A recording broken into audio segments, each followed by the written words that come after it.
Yo, what is going on, guys? Got Hikertoad here, and I'm bringing you week 10 of CPC. This is the last week of the regular season, and we are going up against Johnny Risepool. Both of us are locked for playoffs at this point, so this is it's sort of like just a semi-serious match since this game can determine seedings, which obviously does affect potential round one opponents.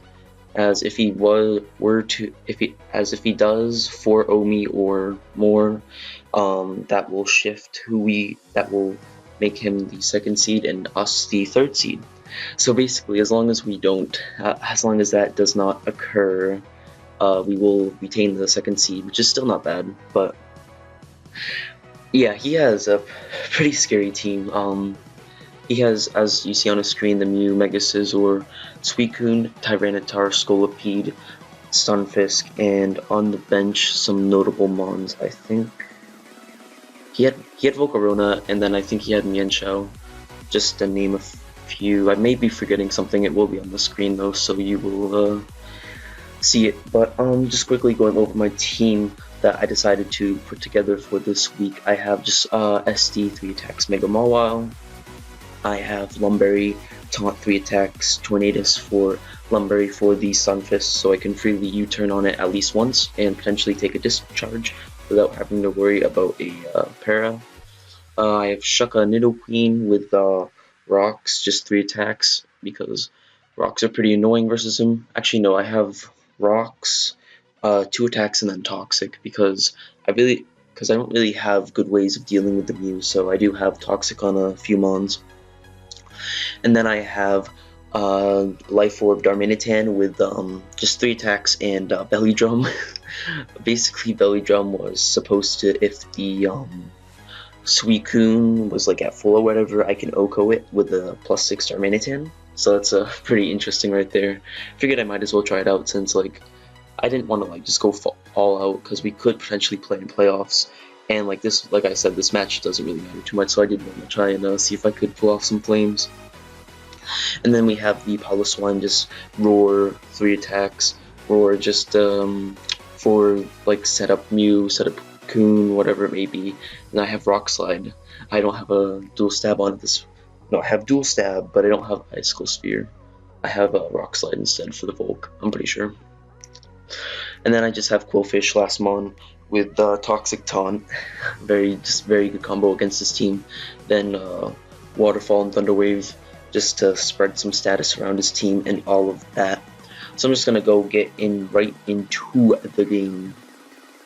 As he's going to lead right off with his Mews, I'm just gonna lead off with my Nidoqueen Queen, as I just want to get a Toxic off on this, as I think that this thing, like, I didn't want to risk him like potentially just setting up right here, like going for like a nasty plot or just going for like anything. I really didn't want to mess around with this, so I was fine taking the potential Psychic here, although I do need this. Although this is my main Scully check, I really didn't want to risk this being some sort of setup variant of me, which he definitely could have been. So yeah, I'm just going to go for the Toxic and pivot out into my Torn, as I'm just going to play pretty safe right here. I can just go for the Taunt, see what he wants to do. If he actually does just want to go hard out to this Fisk, as I can just freely turn out, as he does get the para and reveals the Rocky Helmet, but I do have the Lum. Rocky Helmet is pretty good though, helps chip down certain things, as he does go for the Scald on my Piloswine. As I'm just going to double out, expecting him to go into the Suicune, as Earthquake shouldn't do too much to it if it's like a Fizz Def set or whatever. As I'm just going to taunt right here, expecting the Mew so it can't recover up, as he should reveals the U-turn, which is pretty interesting, as I'm just going to go for the taunt right here, as he unfortunately does crit that right there. I'm pretty sure I did live otherwise, but it happens. Like, I don't really care.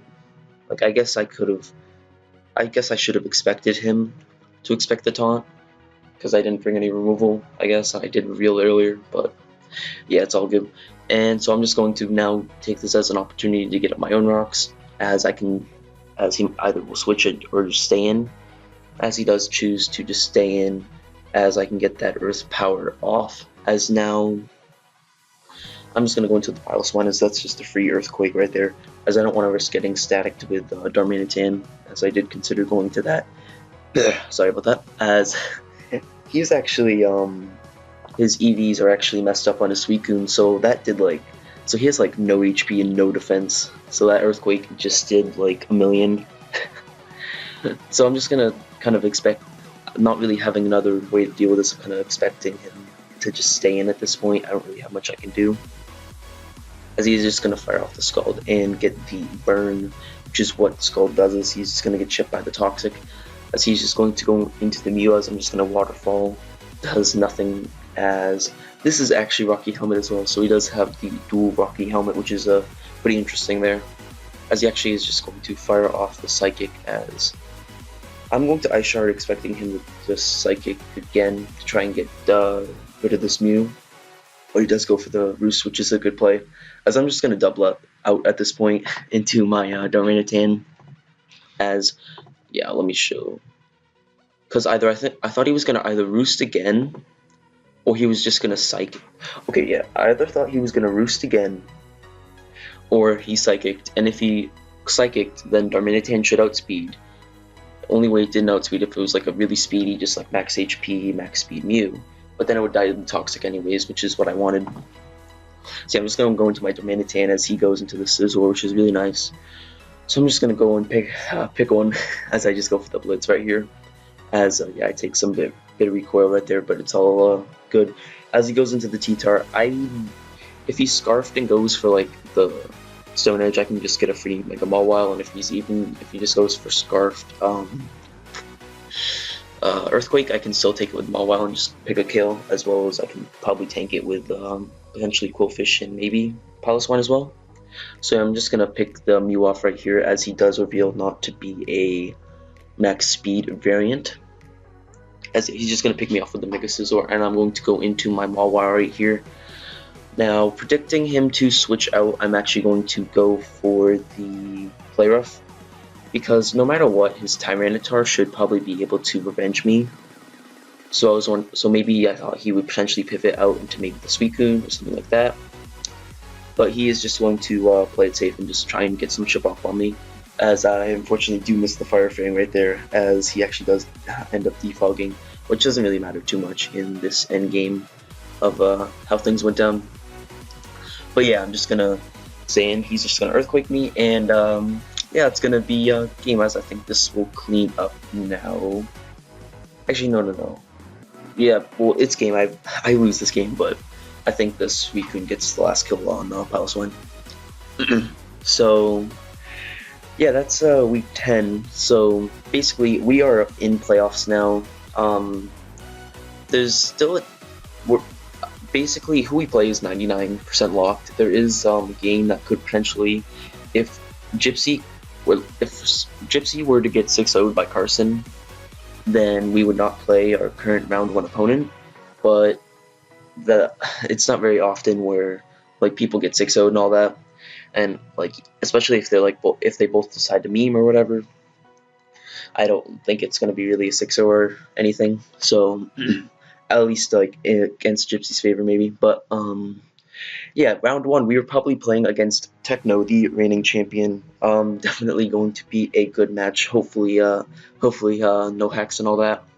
Definitely very excited to play Tech again. We managed to beat him week 7, I think, but he's definitely a formidable opponent nonetheless, as he is the reigning champion after all. And definitely wish Risepool best of luck in round 1, as well as he definitely does have the potential to succeed in playoffs. So yeah, it's gonna be all for this video. Pretty short, not really into depth. Words are hard, but yeah, not really too in depth. But definitely next week, definitely gonna be a bit more in depth, as definitely gonna be really trying to win round 1 and hopefully just make it further into the playoffs. So yeah, peace.